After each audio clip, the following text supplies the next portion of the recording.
Hello बच्चों, स्वागत है आपका एआई स्मार्ट केमिस्ट्री सैपो के यूट्यूब चैनल पर। आज हम बात करेंगे कक्षा 10 के एनसीईआरटी बुक्स के चैप्टर नंबर 4 के लास्ट पार्ट्स की। फाइनली आज हम चैप्टर एंड करेंगे और चैप्टर में अपने हिसाब से आप एक बार देखें कि हमने कार्बन के जो यौगिक पढ़े हैं पुराने चैप्टर्स के अनुसार, उन्हीं के अनुसार अगर मैं बात करूं, आज हम कार्बन के जो यौगिक हैं उनका रासायनिक जो गुणधर्म है उसकी हम बात करेंगे।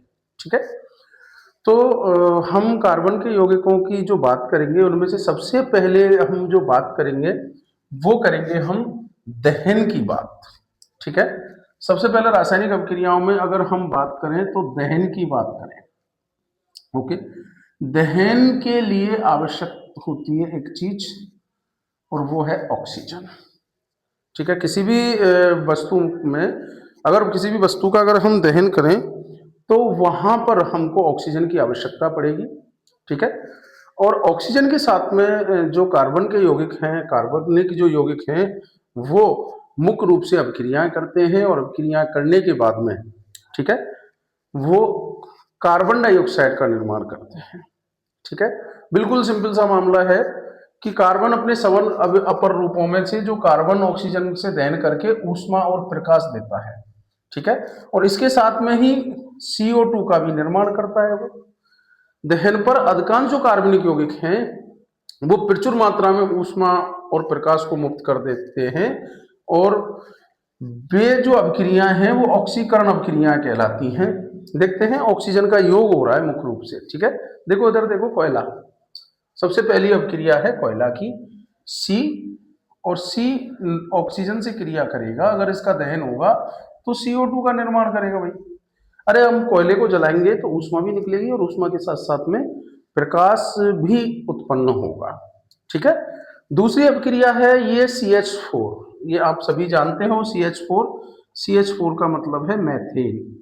क्या नाम है भैया जी? मैथेन है। और मैथेन ऑक्सीजन से क्रिया करेगा तो दो चीजों का निर्माण करेगा, CO2 और H2O, और साथ में ही ये ऊष्मा और प्रकाश तो मिलेगा ही मिलेगा। तो कार्बन के जो यौगिक हैं वो दहन करने के बाद में क्या बनाएंगे भैया? CO2 देंगे और ऊष्मा और प्रकाश देंगे। ठीक है, ऐसे ही ये देखो तीसरी जो अभिक्रिया है वो CH3CH2OH की है। और ये जो अभिक्रिया है, ये जो पदार्थ है आप सभी जानते हो इसको, इसका नाम है एथेनॉल। ठीक है, एथेनॉल ऑक्सीजन से क्रिया करके वही CO2 और H2O का निर्माण करेगा, ऊष्मा और प्रकाश देगा। ठीक है, अगर हम ऊपर वाली अभिक्रियाओं को देखें कि संतुलित है या नहीं है, ठीक है, ऊपर वाली अभिक्रिया संतुलित है और अगर इस अभिक्रिया को हम संतुलित करें तो पहला पाठ के अनुसार हम आराम से अभिक्रिया को संतुलित कर सकते हैं। ठीक है, एक क्रियाकलाप दिया गया है यहाँ पर और क्रियाकलाप में बता रहा है कि स्पैचुला में नेपथलीन, कैम्फर और एल्कोहल को लेकर और उसको जलाइए। अब जलाने पर मुख्य रूप से देखो क्या होगा, जलाने पर ज्वाला के साथ में जलेगा। ठीक है, और ज्वाला की जो प्रकृति है उस प्रकृति के आधार पर जो संतृप्त हाइड्रोकार्बन होंगे, ठीक है, सैचुरेटेड जो हाइड्रोकार्बन होंगे वो स्वच्छ ज्वाला के साथ में जलेंगे। ठीक है, स्वच्छ ज्वाला कहते हैं ऐसी ज्वाला जिसका रंग कैसा हो? नीला हो, ब्लू कलर हो। ओके, जो भी हमारे घरों पर देखी होगी ज्वाला, आप सबने देख रखी होगी और कक्षा 8 में भी दिया हुआ है कि जो संतृप्त हाइड्रोकार्बन है, यानी कि ज्वाला का जो रूप है, और ज्वाला आप बिल्कुल परफेक्टली देख सकते हो यहाँ पर, ये ज्वाला का रूप दिख रहा है। ये जो नीली ज्वाला है ये पूर्ण दहन वाला क्षेत्र है। ओके, ज्वाला में जो ऊपर का भाग है, ये जो रंग दिख रहा है आपको पीला दिख रहा है, और पीला के ऊपर जो ये पोर्शंस है इसको अपूर्ण दहन हम कह सकते हैं यहाँ पर। तो ये ज्वाला की बात आई। तो संतृप्त जो हाइड्रोकार्बन है वो संतृप्त हाइड्रोकार्बन मुख्य रूप से वो स्वच्छ ज्वाला के साथ में जलेंगे, जबकि असंतृप्त जो हाइड्रोकार्बन है, ये एक प्रश्न भी पूछा जा सकता है कि सैचुरेटेड हाइड्रोकार्बन और अनसैचुरेटेड हाइड्रोकार्बन में अंतर क्या है? तो असंतृप्त जो हाइड्रोकार्बन है ये काले रंग की धुएं वाली ज्वाला के साथ में जलते हैं। तो ये पहला स्टार पॉइंट यहाँ पर हो गया, एनसीईआरटी बोल रही है इस चीज को। ठीक है, अब मुख्य रूप से जो क्रियाकलाप किया था उसमें धातु की तस्तरी पर कजली निक्षेपण हुआ, यानी वायु की सीमित अगर मात्रा कर दें तो वहां पर अपूर्ण दहन होगा, और संतृप्त हाइड्रोजन का भी अपूर्ण दहन करने पर वो कजली ज्वाला के रूप में, यानी काले रंग की जो धुआं है वो निकलेगी और ज्वाला भी निकलेगी। और घरों में उपयोग में ले जाने वाली गैस, केरोसिन के स्टोव में वायु के लिए जो छिद्र होते हैं उनमें पर्याप्त मात्रा में ऑक्सीजन मिलती है। ठीक है, और ऑक्सीजन मिलके वो कौन सी ज्वाला देते हैं, नीली ज्वाला देते हैं। तो एक जनरल साइंस का यहाँ पर क्वेश्चंस रेडी हो रहा है कि, और क्या क्वेश्चंस हो रहा है कि घरों में जो बर्नर वगैरह जो होते हैं वो कौन से प्रकार की ज्वाला के साथ में जलते हैं। तो सीधी सी बात है, वो नीली ज्वाला जो होती है वो स्वच्छ ज्वाला होती है। ये मैं पहले भी आपसे बात कर चुका था। और कभी कभी आपने देखा होगा कि बर्तनों पर काले तले हो जाते हैं, तो इसका मतलब है कि वो जो घर पर बर्नर है, बर्नर के वायु छिद्र वो अवरुद्ध हो चुके हैं और उनकी साफ सफाई होनी चाहिए। और वहां पर क्या होगा, ईंधन का व्यर्थ उपयोग हो रहा है। कोयला और पेट्रोलियम जैसे ईंधनों से कुछ मात्रा में नाइट्रोजन और सल्फर होती है, और इनके दहन के फलस्वरूप सल्फर और नाइट्रोजन के ऑक्साइड बनते हैं। सल्फर का SO2 और नाइट्रोजन का नाइट्रोजन ऑक्साइड का निर्माण होता है, और ये वायु प्रदूषक है। क्या है ये, वायु प्रदूषक, यानी कि ये एयर पॉल्यूशंस जो है, एयर पॉल्यूशंस फैलाने का काम करते हैं। ओके, तो ये यहाँ पर दहन की अवक्रियाएं हुई। दहन की अवक्रियाओं में अगर हम देखें तो मुख्य रूप से जो संतृप्त हाइड्रोकार्बन है वो स्वच्छ ज्वाला के साथ में जलेंगे। स्वच्छ का मतलब है नीली ज्वाला के साथ में, लेकिन असंतृप्त जो है वो पदार्थ जो है वो काली ज्वाला के साथ में जलने का काम करेंगे। ओके, अब आगे की जो अवक्रियाएं आ गई, दूसरी प्रकार की जो अवक्रियाएं हैं वो है ऑक्सीकरण अवक्रिया, ऑक्सीडेशन रिएक्शंस। ठीक है, बिल्कुल समझाया गया है बारीकी से कि ऑक्सीकरण अवक्रियाएं, और ऑक्सीकरण जो अवक्रियाएं हैं उनको हम देखें कि ऑक्सीकरण की जो अवक्रियाएं होती हैं उनमें ऑक्सीजन से क्रिया होगी कुल मिला के। ठीक है, देखें अगर हम यहाँ पर देखें कि ये जो लिया गया है कार्बन का जो कंपाउंड है वो है एथेनॉल, और एथेनॉल में अगर KMnO4 डाल दें तो ऑक्सीकरण हो जाएगा और ये एथेनोइक अम्ल में बदल जाएगा भाई। ओके, एथेनॉल से एथेनोइक अम्ल प्राप्त करने की बहुत ही सिंपल विधि है ये एथेनॉल। ठीक है, तो कुल मिला के यहाँ पर कुछ ऐसे भी पदार्थ हैं जो ऑक्सीजन देने की क्षमता रखते हैं, उनको कहते हैं ऑक्सीकारक। Potassium permanganate KMnO4। ओके, ये पदार्थ, पोटेशियम डाइक्रोमेट K2Cr2O7। ओके, एल्कोहलों को अम्लों में ये कहाँ काम करेंगे, जो एल्कोहल होते हैं, एल्कोहल जो होते हैं उनको ये अम्ल में बदल देते हैं भाई, ओएक अम्ल में बदल देते हैं। तो ये एल्कोहल को अम्ल में बदलने का काम करेंगे। ओके, तो यहाँ पर एक प्रश्न यहाँ पर भी बनता है कि ऑक्सीकारक किसे कहेंगे। तो ऐसे पदार्थ जो ऑक्सीजन देने की जो क्षमता रखते हैं उनको ऑक्सीकारक कहेंगे हम। ओके, तीसरे प्रकार की जो अवक्रियाएं हैं वो संकलन अवक्रियाएं हैं, और संकलन जो अवक्रियाएं हैं ये मुख्य रूप से यहाँ पर संकलन का मतलब है एडिशंस होगा, और संकलन अवक्रियाओं में हाइड्रोजन जो है वो जुड़ने का काम करेगा, और जुड़ने का काम करेगा ये डबल बॉन्ड पे जुड़ेगा भाई। डबल बॉन्ड पर या ट्रिपल बॉन्ड की बात करें तो वहां पर जुड़ने की इसकी संभावना रहेगी, इसलिए इनको संकलन अवक्रियाएं कहा जाता है। और ये पैलेडियम और निकिल जैसे उत्प्रेरकों की उपस्थिति में होगा। और ये असंतृप्त जो हाइड्रोकार्बन है, देखो डबल बॉन्ड किसमें मिलेगा, असंतृप्त में मिलेगा भाई। और असंतृप्त जो है, अनसैचुरेटेड जो है, वो संतृप्त हाइड्रोकार्बन बनाएंगे भाई। कौन सा हाइड्रोकार्बन बनाएंगे, संतृप्त हाइड्रोकार्बन बनाएंगे।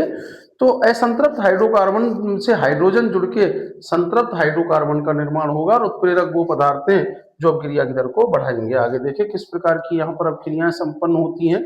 ओके, तो उनको देखें तो भी देखो एक बार हुआ क्या कि अवक्रिया हो रही है निकल उत्प्रेरक की उपस्थिति में, और जो वनस्पति तेल हैं या उनके हाइड्रोजनीकरण में इस अवक्रिया का उपयोग लिया जाएगा, संकलन अवक्रिया का उपयोग लिया जाएगा। देखो भैया जी, हाइड्रोजन जो है वो जुड़ रही है, ठीक है। अगर मैं इसकी बात करूं तो ये डबल बॉन्ड है, यानी कि एल्कीन कंपाउंड है, एल्क प्लस इन, यानी मैं बात करूं तो इसको मैं एल्कीन कह सकता हूं। क्या कह सकता हूं इसको? एल्कीन, ठीक है, एल्कीन। और एल्कीन से जब हाइड्रोजन जुड़ेगी तो उस कंडीशन में ये सिंगल बॉन्ड का निर्माण होगा। ओके, तो यहाँ पर इससे एक प्रश्न रीड के लिए भी और कंपटीशन एग्जाम में पूछा जा सकता है कि निकिल उत्प्रेरक का उपयोग करके साधारण से वनस्पति तेलों के हाइड्रोजनीकरण से इस अपक्रिया का उपयोग होता है। और वनस्पति तेलों में लंबी असंतृप्त कार्बन की जो श्रृंखलाएं होती हैं, जबकि जंतु जो बसा है उसमें संतृप्त कार्बन की श्रृंखलाएं होती हैं। ओके, वनस्पति तेल, और वनस्पति तेल से हमें जंतु वसा बनानी है तो इस अवक्रिया का उपयोग किया होगा। आपने देखा होगा कि कुछ विज्ञापनों में कहा जाता है कि वनस्पति तेल स्वास्थ्यवर्धक होते हैं और जंतु वसा में संतृप्त वसा अम्ल होते हैं जो स्वास्थ्य के लिए हानिकारक होते हैं। तो भोजन पकाने के लिए असंतृप्त वसा अम्लों वाले तेलों का उपयोग करना चाहिए, ठीक है। तो भोजन पकाने में असंतृप्त वसा, असंतृप्त वसा का मतलब किससे प्राप्त होगी? ये जो है वनस्पति तेलों से प्राप्त होगी, ठीक है। हमारे घरों पर भी देखा होगा हम यूज करते हैं सरसों का तेल, ओके, मुख्य रूप से मूंगफली का तेल, बादाम का तेल है, यूज करते नहीं करते, नारियल का तेल, यानी पेड़ पौधों से जो प्राप्त होता है। और पेड़ पौधों से जो वसा प्राप्त होती है, जैसे तिल का तेल है, सरसों का तेल है, ओके, जो खाने वाले जो खाद्य तेल कहलाते हैं वो मुख्य रूप से असंतृप्त वसाएं होती हैं। कैसी होती है भैया? असंतृप्त वसाएं। अब जो असंतृप्त वसाएं हैं ये स्वास्थ्य के लिए मुख्य रूप से लाभदायक मानी जाती हैं, लेकिन जो जंतुओं की वसाएं होती हैं जिन्हें संतृप्त वसाएं कहते हैं, ये संतृप्त वसाएं जंतुओं की जो चर्बी से प्राप्त होती हैं, या हम बात करें कि जंतुओं से जिनको प्राप्त किया जाता है वो संतृप्त वसाएं। अब देखो, असंतृप्त वसा को संतृप्त वसा में बदलने का काम कौन सी क्रिया कर रही है? संकलन क्रिया कर रही है। कौन सी क्रिया कर रही है? संकलन क्रिया कर रही है, जिसमें हाइड्रोजनीकरण जिसको कह सकते हैं हम। क्या कह सकते हैं भैया? हाइड्रोजनीकरण। बिल्कुल लिखा हुआ है कि हाइड्रोजनीकरण अवक्रिया किसे कहेंगे? तो ऐसी अवक्रिया जिसमें असंतृप्त यौगिकों से संतृप्त यौगिक निकिल और पैलेडियम उत्प्रेरक की उपस्थिति में प्राप्त किया जाएगा, उस अवक्रिया को कहेंगे हम संकलन अवक्रिया है कहेंगे, ठीक है। आगे देखें, प्रतिस्थापन अवक्रिया। संतृप्त जो हाइड्रोकार्बन है ये अत्यधिक अनअभिकृत होते हैं। अधिकांश जो अभिकर्मक की उपस्थिति में ये अक्रिय होते हैं, भाई ज्यादा क्रिया नहीं करने वाले होते, लेकिन सूर्य के प्रकाश की उपस्थिति में ये तीव्र अभिक्रिया में क्लोरीन का हाइड्रोकार्बन में संकलन कर देते हैं, ठीक है। जैसे देखो, उधर देखो बेटा, मैथेन है ये, ओके, मैथेन का फॉर्मूला CH4, और क्लोरीन अगर उसमें जुड़ गई तो यहां पर क्लोरीन एक एक करके हाइड्रोजन के परमाणुओं को प्रतिस्थापित कर देगी, यानी हटाती चली जाएगी भाई हाइड्रोजन के परमाणुओं को। और हाइड्रोजन के परमाणुओं को हटाती चली जाए, इधर देखो ये HCl फिर बन गया, फिर इसमें Cl जुड़ गई, तो Cl जुड़ने के बाद में ये क्या हो जाएगा? CH2Cl2। आगे और अब क्रिया को आगे बढ़ाएं तो ये CCl4 लास्ट में मैथेन से प्राप्त हो जाएगा, कार्बन टेट्राक्लोराइड, ओके। तो क्लोरीन एक एक करके हाइड्रोजन के परमाणुओं को प्रतिस्थापित कर देगी, और इनको प्रतिस्थापन अवक्रिया कहेंगे। प्रतिस्थापन का मतलब है एक तत्व को हटा के उसकी जगह पर खुद का जुड़ना। देखो भाई, यहां पर एक हाइड्रोजन हटा है, Cl जुड़ गया है, ओके। क्योंकि इस प्रकार का परमाणु और अथवा परमाणुओं का समूह एक दूसरे का स्थान लेता है, ठीक है। उच्च समजातीय एल्केन के साथ में अनेक उत्पादों का निर्माण होता है, ओके। आगे की हम बात करें, ठीक है, तो एथेनॉल से एथेनोइक अम्ल में परिवर्तन को ऑक्सीकरण अवक्रिया क्यों कहते हैं? भाई यहाँ पर मुख्य रूप से देख लो, इधर देखो कि हुआ क्या है। एथेनॉल, एथेनॉल का मतलब है CH3 CH2OH, और एथेनोइक अम्ल बन रहा है CH3COOH। मुझे खुद को बताओ भैया, इस हाइड्रोजन को हटा के क्या जुड़ा है, ऑक्सीजन जुड़ा है, ठीक है। इसलिए इसको कौन सी अपक्रिया कहेंगे, ऑक्सीकरण अपक्रिया कह देंगे। ओके, प्रश्न का आंसर समझ में आ गया क्यों कहेंगे हम भाई एथेनॉल से एथेनोइक अम्ल। और ये किसकी उपस्थिति में बनेगा, तो या तो पोटेशियम डाइक्रोमेट की उपस्थिति में या पोटेशियम परमैंगनेट की उपस्थिति में। ओके, तो यहां पर क्या होगा कि ऑक्सीजन जो है वो जुड़ रहा है और ऑक्सीजन जुड़ने के कारण ही एथेनॉल से एथेनोइक अम्ल के परिवर्तन को ऑक्सीकरण अभिक्रिया कहा जाता है, ठीक है। ऑक्सीजन और एथाइन के मिश्रण का दहन वेल्डिंग के लिए किया जाता है। ओके, क्या आप बता सकते हैं कि एथाइन और वायु के मिश्रण का उपयोग क्यों नहीं किया जा सकता। ओके, हाँ देखो भाई, एथाइन और वायु, वायु में मुख्य रूप से नाइट्रोजन भी है, ऑक्सीजन भी है, हीलियम भी है, नियोन भी है, क्रिप्टॉन भी है, जीनोन भी है, CO2 भी है, वो वायु है। ये वायु एक तरीके से मिश्रण है, वायु में गैसों का मिश्रण मिलता है और वो एथाइन से जब क्रिया करेंगे तो वहां पर ये खुद ही जल पड़ेगी। इसलिए अगर हम वेल्डिंग में अगर उपयोग में ले रहे हैं तो एथाइन के साथ साथ में ऑक्सीजन गैस को लिया जाएगा, ना कि वायु को लिया जाएगा, क्योंकि वायु में बहुत सारी गैसों का मिश्रण होता है और मिश्रण होने के कारण वो जो है पूर्ण दहन उसका नहीं हो पाएगा और अच्छी ज्वाला हमको प्राप्त नहीं होगी, ठीक है। हमें चाहिए यहाँ पर अच्छी ज्वाला। एथेनॉल और एथेनोइक अम्ल, इनकी हम व्यावसायिक रूप में बात करेंगे। एथेनॉल, एथेनॉल जो है वो कमरे के ताप पर द्रव अवस्था में मिलता है। ओके, और एथेनॉल को एल्कोहल भी कहा जाता है और यह सभी एल्कोहल पेय पदार्थों का महत्वपूर्ण अवयव है। इसलिए एक तरीके से मुख्य रूप से एक अच्छा विलायक भी है। इसके साधारण जो नाम है हम देखें तो एथेनॉल के साधारण नाम, इसका जो सूत्र होता है C2H5OH होता है, CH3CH2OH एथेनॉल का ही नाम है। एल्कोहल जिसे शराब, दारू या वाइन कह सकते हैं। ओके, तो ये एक कार्बनिक यौगिक है, ठीक है। आगे देखें, इसका उपयोग जो है, इसका उपयोग कहाँ कहाँ पर हो रहा है, बहुत शानदार इसका उपयोग है, ठीक है। कहाँ कहाँ पर उपयोग है देखें एक बार, टिंचर आयोडीन बनाने में हो रहा है, कफ सिरप में, टॉनिक। ओके, टिंचर आयोडीन जो घावों पर जो दवाई लगाई जाती है वो टिंचर आयोडीन जिसे कहते हैं वो एल्कोहल से ही बनाई जाती है। एल्कोहल और आयोडीन का मिश्रण ही टिंचर आयोडीन है। खांसी की जितनी भी सिरप है उनका उपयोग, उनका निर्माण भी एल्कोहल से ही किया जाएगा और टॉनिक जितने भी बनाए जाएंगे, ठीक है। तो इनमें एथेनॉल को किसी भी अनुपात में जल मिलाया जा सकता है भाई, कम मात्रा में भी, ज्यादा मात्रा में भी, ठीक है। और तनु एथेनॉल की थोड़ी सी मात्रा लेने पर इसको नशा आ जाता है भाई, ठीक है। अगर इसका यूज किया जा रहा है, हालांकि ये अल्कोहल का पीना एक तरीके से गलत काम है लेकिन समाज में बड़े पैमाने पर प्रचलन है, लेकिन शुद्ध एथेनॉल की थोड़ी सी मात्रा भी घातक सिद्ध हो सकती है। अगर बिल्कुल परिशुद्ध अल्कोहल है, 100% प्योर है, और 100% जो प्योर अल्कोहल है उस प्योर अल्कोहल से व्यक्ति की मौत भी हो सकती है, ठीक है। और काफी समय तक अल्कोहल का सेवन करने से स्वास्थ्य संबंधी समस्याएं जो हैं वो उत्पन्न हो जाती हैं। ओके, आगे देखें, एथेनॉल की अपक्रिया सोडियम के साथ में अपक्रिया। सोडियम के साथ में जो एथेनॉल क्रिया करके, देखो CH3CH2OH एथेनॉल का सूत्र है, Na से क्रिया करेगा तो सोडियम एथोक्साइड का निर्माण करेगा, ठीक है। और यहाँ पर ये आयनिक बंध बनेगा। और यहाँ सबसे बड़ी बात यह है कि जो ये गैस निकलेगी वो हाइड्रोजन गैस का निर्माण होगा भाई। कौन सी गैस का निर्माण होगा, हाइड्रोजन गैस। देखो बन रही है भैया अपक्रिया को देखे, ठीक है। अपक्रिया सोडियम धातु के साथ में है और ये सोडियम एथोक्साइड बनाता है, ठीक है।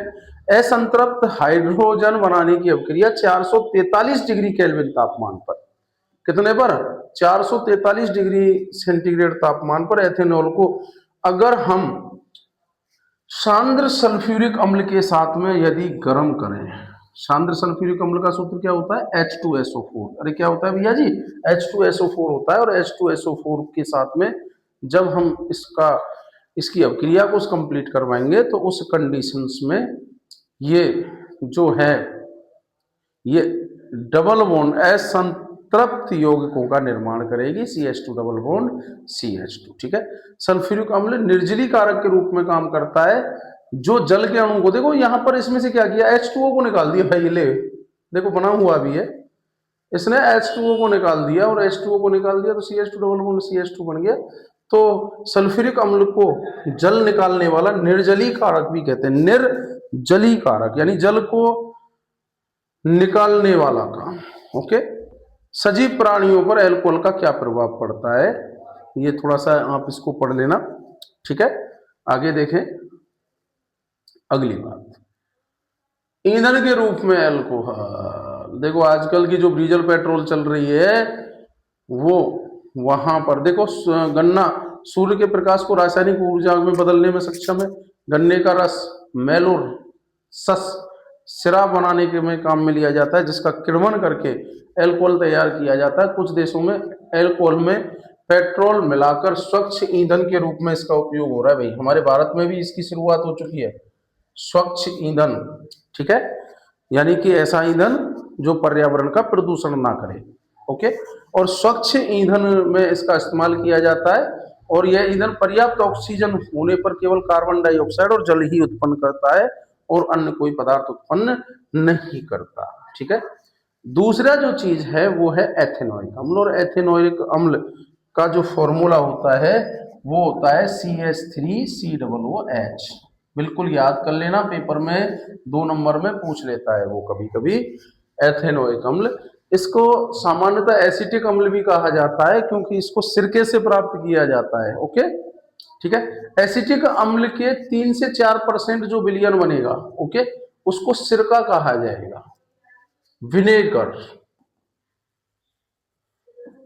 विनेगर्स किसे कहेंगे कि एसिटिक जो अम्ल है उसका 3 से 4% का जो विलयन है वो सिरका कहलाएगा। और अचार में बहुत ज्यादा उपयोग होता है सिरका, ठीक है, ध्यान रखोगे।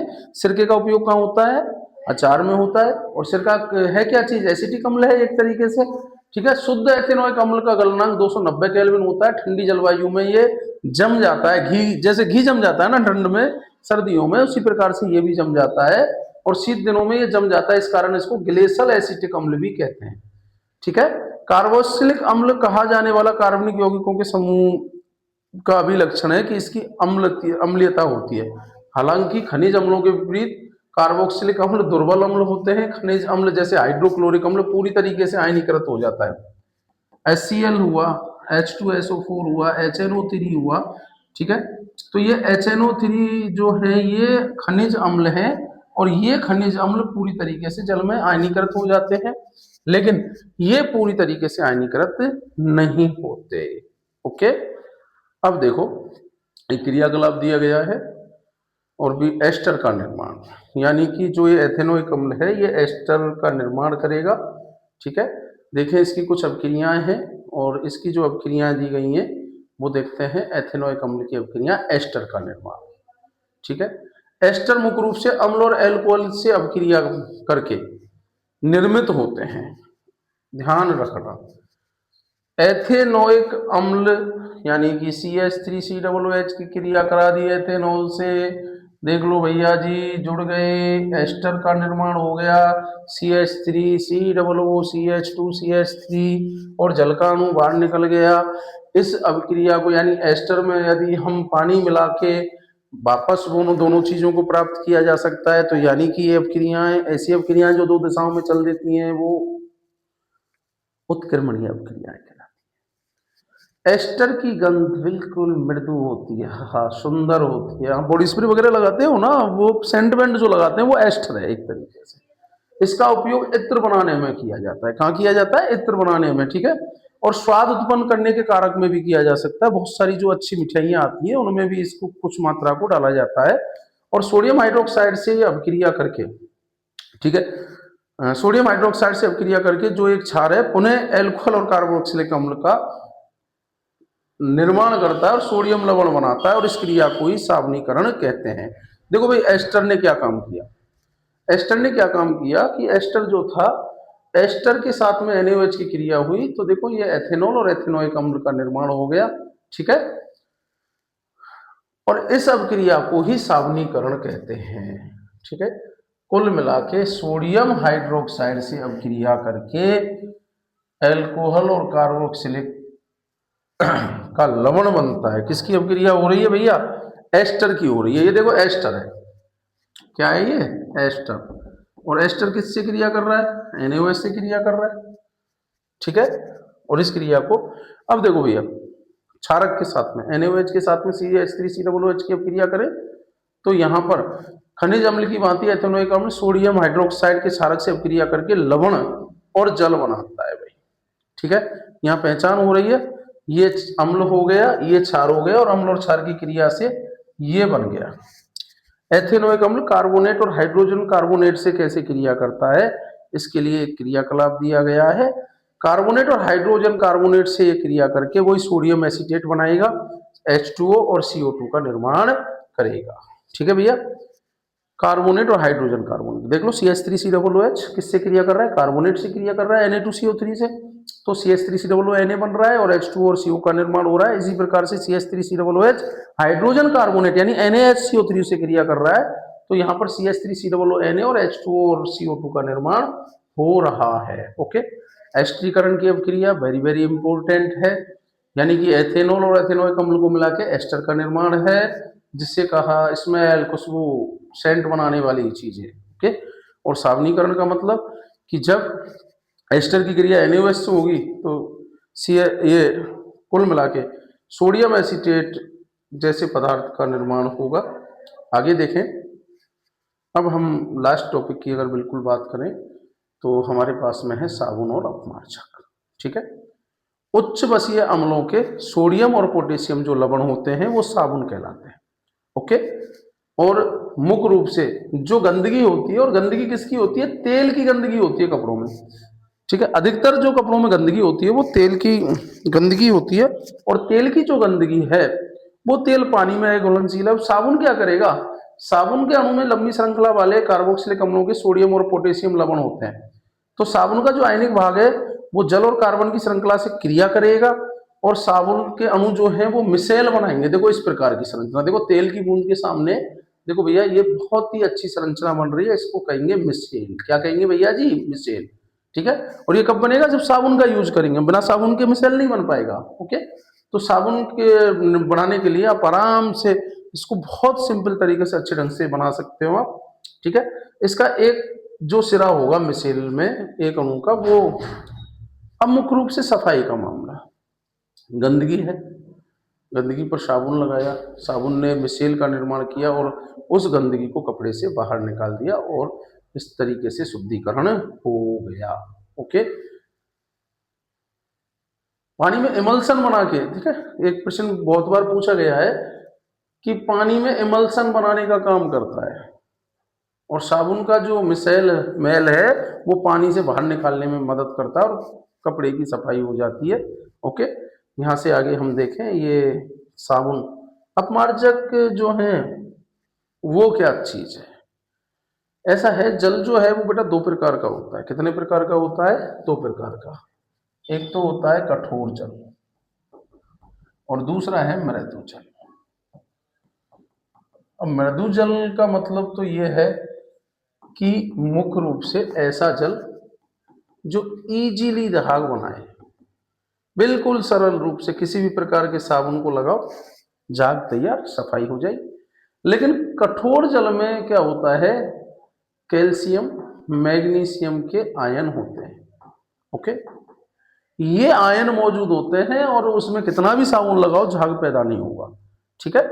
और जब झाग नहीं पैदा हो रहा है तो वो एक तरीके से अघुलनशील पदार्थ बनेगा। अगर साबुन अगर हम यहाँ पर यूज कर रहे हैं तो साबुन मुख्य रूप से एक गंदला सा पदार्थ बनाएगा, अघुलनशील, ठीक, घुलेगा नहीं, अघुलनशील पदार्थ बनाएगा, और वो मुख्य रूप से कपड़ों पर जमा हो जाएगा, कपड़े साफ नहीं होंगे, या हम हमारे शरीर पर अगर साबुन से नहा रहे हैं तो वो कठोर पानी में हमें ज्यादा अच्छी साफ सफाई नहीं मिलेगी, ठीक है। तो यहाँ पर क्या है कि जिन पदार्थों का उपयोग किया जाता है उन पदार्थों को अपमार्जक कहते हैं। क्या कहते हैं भैया? अपमार्जक। और अपमार्जक होते क्या है, ठीक है। देखो बात वही है कि साबुन कठोर जल में कैल्शियम और मैग्नीशियम के आयन होते हैं। ओके, अब यहां झाग बनाने तो बहुत कठिनाई का सामना करना पड़ेगा। तो अपमार्जक होते क्या है? लंबी कार्बन की श्रृंखला के सल्फोनिक लवण या अमोनियम जो लवण होते हैं उनको अपमार्जक कहते हैं, जो क्लोराइड ब्रोमाइड आयनों के साथ में बनते हैं। और इनका जो सिरा होता है वो कठोर जल में कैल्शियम और मैग्नीशियम आयनों के साथ में घुलनशील पदार्थ नहीं बनाता, ठीक है, और कठोर जल में प्रभावी बने रहते हैं। और साबुन अपमार्जकों का उपयोग आजकल जितने भी शैम्पू आते हैं या कपड़े धोने के उत्पाद हैं, जैसे मैं बात करूं सर्फ की बात करूं, ठीक है, डिटर्जेंट जिसे कहा जाता है उनमें बहुत ज़्यादा उपयोग होता है, ठीक है। तो मुख्य रूप से आप डिटर्जेंट का उपयोग करके बता सकते हो कि कोई जल कठोर है अथवा नहीं है। बिल्कुल कठोर जल की भी हम पहचान डिटर्जेंट से करते हैं, ठीक है। तो कुल मिला के यहाँ पर ये जो लास्ट चैप्टर था, एक बार देखें साबुन और अपमार्जक में अंतर क्या है। उच्च बसीय अम्लों के सोडियम और पोटेशियम लवण साबुन कहलाते हैं और उच्च बसीय अम्लों के सल्फोनिक और अमोनियम लवण अपमार्जक कहलाते हैं, ठीक है। कठोर पानी में बहुत कम घुलनशील होते हैं साबुन, लेकिन ये बहुत अच्छे घुलनशील होते हैं। और ये तीसरी बात कि थोड़ा साबुन जल प्रदूषण को कम फैलाते हैं, हालांकि फैलाते हैं लेकिन अधिक मात्रा में जल प्रदूषण जो फैलाने का काम करेगा वो अपमार्जक करेगा। ओके, यहाँ पर ये बहुत ही सिंपल बात हुई, ठीक है। पहला प्रश्न सहसंयोजक बंधों का गिनना, और मैं आपको सिखा चुका हूँ, ठीक है। अगर किसी भी संरचना में आपको सहसंयोजक बंध गिनने हैं, जैसे मैं बात करूं CH4 में अगर हमको सहसंयोजक बंध गिनने हैं तो देखो 1 2 3 4 4 हाइड्रोजन जुड़े हुए हैं कार्बन से, तो यहाँ पर सहसंयोजक जो बंध की संख्या होगी वो 4 होगी। मेरी वीडियो देखना यहाँ पर आराम से, ठीक है। ब्यूटेनोन, ब्यूटेनोन में जो क्रियात्मक समूह होगा वो कीटोन वाला वो होगा। यदि खाना बनाते समय बर्तन की तली बाहर से काली हो रही है तो इसका मतलब है कि ईंधन जो है वो अपूर्ण दहन हुआ है ईंधन का, ठीक है। तो इसी प्रकार के कुछ क्वेश्चंस आपको पाठ के अंतर मिलेंगे। ओके, बिंदु संरचना बनाना, समजातीय श्रेणी क्या होती है, भौतिक और रासायनिक गुणधर्म के आधार पर एथेनॉल और एथेनोइक अम्ल में आप कैसे अंतर करोगे, बिल्कुल दोनों जो अपक्रियाएं हैं वो आप समझा सकते हो, ठीक है। बहुत अच्छे प्रश्न है। हाइड्रोजनीकरण क्या है, हाइड्रोजनीकरण बिल्कुल अच्छे ढंग से समझाया। निम्न में से किसमें संकलन अपक्रिया होगी, अरे हाँ हाइड्रोकार्बन, किसमें संकलन अपक्रिया संपन्न होगी भाई, संकलन अपक्रिया मिलेगी जहां पर डबल बॉन्ड मिलेगा कार्बन कार्बन के बीच में, उनमें उन पदार्थों में कुल मिला के ये अपक्रिया पूरी होगी। तो ठीक है, आज के लिए बस इतना ही। आराम से आपका जो चैप्टर्स है उसको अच्छे ढंग से याद करें, अपक्रियाओं को एक एक बार लिखें और अपक्रियाओं को समझने का प्रयास करें, ठीक है। आराम से इस चैप्टर को बहुत ही अच्छे ढंग से समझने का प्रयास करें, ठीक है। बार बार मेरी वीडियो को पॉज करके देखें, रिमाइंड करें, पढ़ते चलें। यहाँ पर मेरा चौथा चैप्टर्स जो है वो पूर्ण हुआ। Thank you. Okay, bye bye सबके लिए।